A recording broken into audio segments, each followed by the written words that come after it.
Hey, welcome back to Hellebuck's Trading Post, the gun shop inside the antique shop. Or is it an antique shop inside a gun shop? You be the judge. Well, today we have something awful exciting for you. I'm so excited I almost can't stand it. I have been waiting for this to come in for a long time. It finally came in. Can you guess what it is? It's the brand new Ruger Model 57. Oh my Lord, I'm so excited.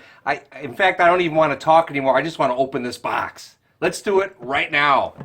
All right, so here we go.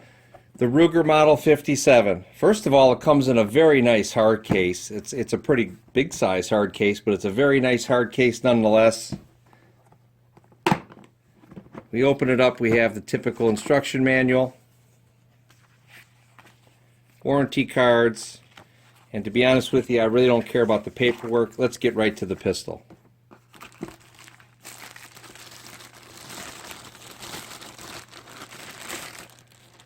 All right, there it is. Here's the rest of what you get.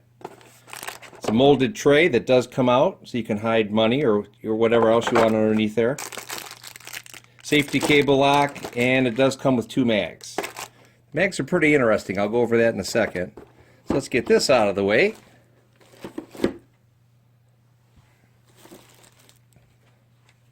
So here we go. Ruger Model 57. My first impression of this pistol is it's awesome. It has a very similar grip to a Ruger American. The stippling, I think, is they got the stippling perfect. The stippling is not overly aggressive, yet there's enough there to get a firm grip on it. It holds in the hand very nicely. A little bit wider here than one would expect, but that's, I think, because of the round. Again, it's very reminiscent to the Ruger American series. One of the first things that I've noticed, obviously, is it has what Ruger calls a 1911 style safety. And all you lefties out there, it's a right world, right? All your lefties, it is an ambidextrous safety. How you like that? It's a very easy to manipulate safety. It's right there. You don't even have to look at the pistol. It's right where it should be. Deliberate click. Doesn't take a lot of force to make it work. They got that one perfect. They really did. If you notice, it has a cutout on the top of the slide. And our sights, we have a front fiber optic sight with an adjustable rear sight. And the rear sight is adjustable for both windage and elevation. There's your elevation, and come on, there is the windage. Try to get you a sight picture here.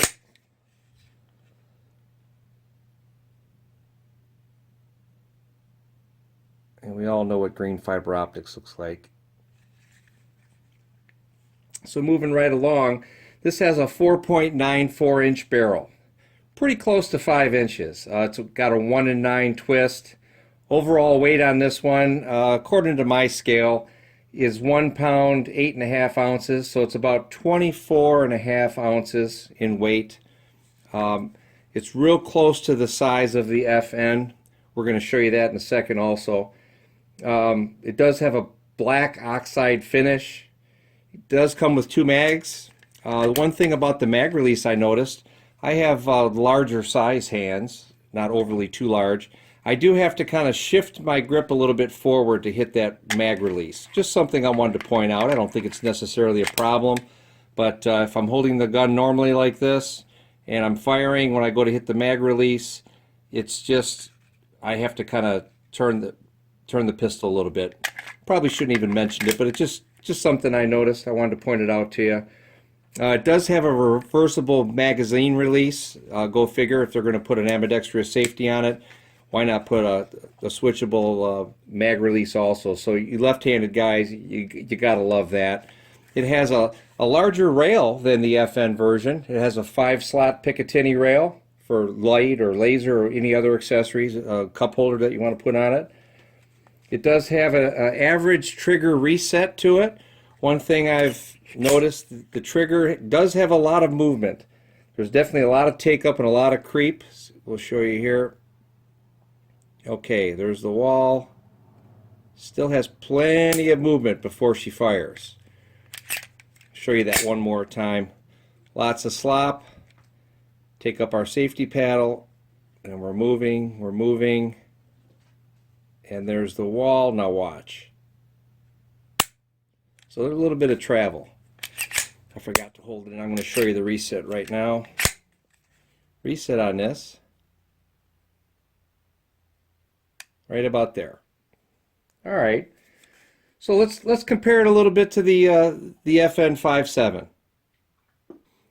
FN developed the 5.7 by 28 millimeter cartridge. It developed it in the 80s, and it was based off the 5.56 NATO cartridge. She goes about 2,000 feet a second out of a 5-inch barrel. Give or take, you'll find different stats depending on where you look. But getting back to the model itself, it has a similar barrel length. The barrel on the FN is going to be a 4 3/4 inch barrel. Again, the Ruger is a 4.94 inch barrel. Pretty close there. Some of the other differences, as far as the footprint, very close. It's kind of hard to see on camera. The Ruger is about an inch, inch and a quarter longer. Overall length on the Ruger. Overall footprint, actually, let me start there, is pretty much the same. There's a little bit of different shape to the trigger guard, as you can see, but the overall basic footprint is the same. The Ruger tends to have a little bit narrower grip. The FN does have a little bit more aggressive stippling than the Ruger. I really like the Ruger grip a lot. The FN is kind of blocky in my hand. Not uncomfortable, but kind of blocky. A little dated feeling, if you will. I guess I'd call it dated. The Ruger kind of feels like you gave me a hunk of clay and I kind of squeezed a little bit and molded the grip to my hand a little bit. It's very comfortable. I love the angle on it. I love the stippling. As you notice, there is a recess on both sides, actually, right here at the very top of the grip, left or right recess, and it fits my hand really nice. I really like it a lot. The FN does have a mag safety. Have to have the magazine in order to fire the weapon. The Ruger does not. The Ruger will fire without a magazine in it. There you go. A brand new price if you wanted to buy an FN. They range anywhere from about $1,200 to $1,250, give or take a little bit. The Ruger is going to run about $629 as far as in my neck of the woods. I've seen other people ask quite a bit more, but currently I'm showing that there's 4 options for ammo. We have the Federal American Eagle 40 grain full metal jacket. We have the FN, which is distributed in the U.S. by Federal, by the way. We have the FN 40 grain VMAX, pictured here. There's also an FN high performance 27 grain lead-free hollow point. And then Spear's coming out with a Spear Gold Dot 40 grain hollow point also. I expect prices to go down drastically from where we're at right now. And you're going to see PPU and I'm sure Winchester and Remington, and you're going to see several loads of ammunition, in my opinion, over the next year. And again, competition is a good thing. It's going to give us a lot more choices, save us a lot more money. But for demonstration purposes, I wanted to just show you some other cartridges compared to the 5.7 if you're not familiar with it. And we're going to zoom in here. Again, starting at the left, we have the 380 Auto, then the 22 TCM, then the 32 H&R Mag, and then we have the Leaning Tower of 5.7 by 28.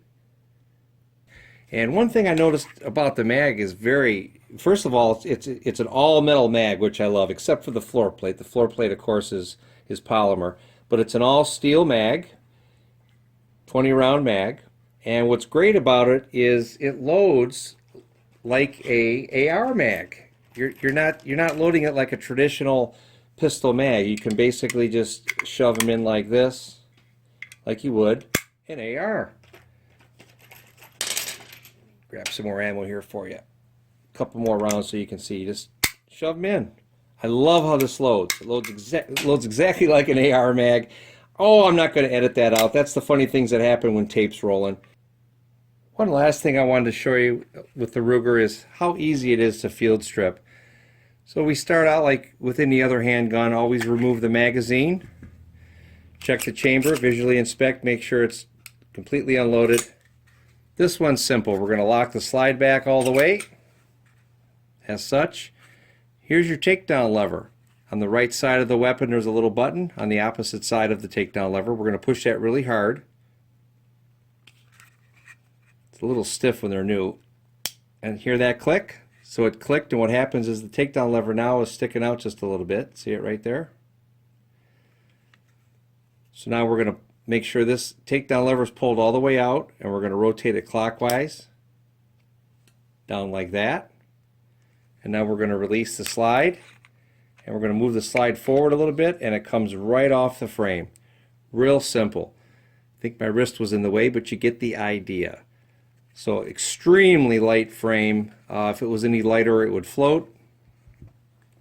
And then, like any or most modern production pistols, you have your recoil spring and your barrel. There is the barrel. Reassembly, pretty much the same thing. I'm going to lock the barrel all the way back. Spring is dummy proof, at least I think it's dummy proof. It only really goes in one way. We're going to make sure that this is seated all the way down. And then what's a little different with the 5.7 is this barrel can spin. It doesn't really lock in horizontally like a lot of pistols. So we want to make sure that it's all the way down this way and centered with the bottom of the slide. Then for reassembly, you're going to align the slide so it's about 1/4 inch. There's slots on the bottom here, right there. So you're going to line it about 1/4 inch forward of where it would normally be. See there? And it just sets right on. The rear sets on. You have to push a little bit. When I first did this, the rear of the slide stayed up like that. It's in the correct position. You just kind of push down, and then we're going to slide it all the way back and lock the slide open.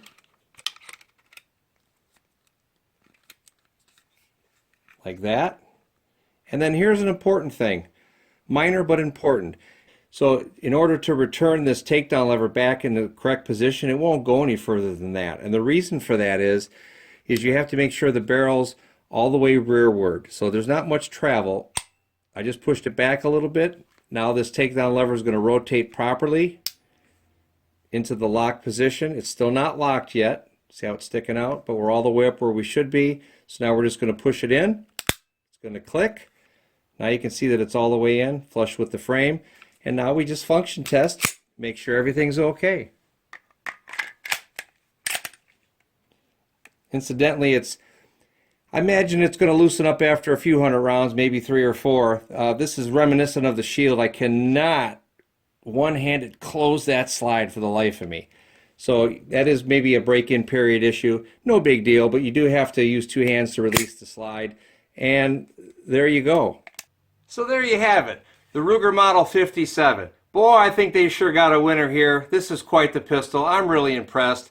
I really didn't want one of these until I saw one. Now I want one. If you want one, they're really hard to get. I hope you can find one. Just keep looking. They pop up every now and then, but they sure don't last long. So if you get a chance to purchase one, I wouldn't think about it. Just do it. As always, I really appreciate you tuning in. I hope you enjoyed yourself, maybe even learned something. Please subscribe to this channel. Tell your friends about us. Help us grow. If you like what you saw, click on the like button. Welcome to leave any comments or suggestions you have in the comments section. And keep watching. We got a lot more videos coming. And I really appreciate you tuning in. Thanks again.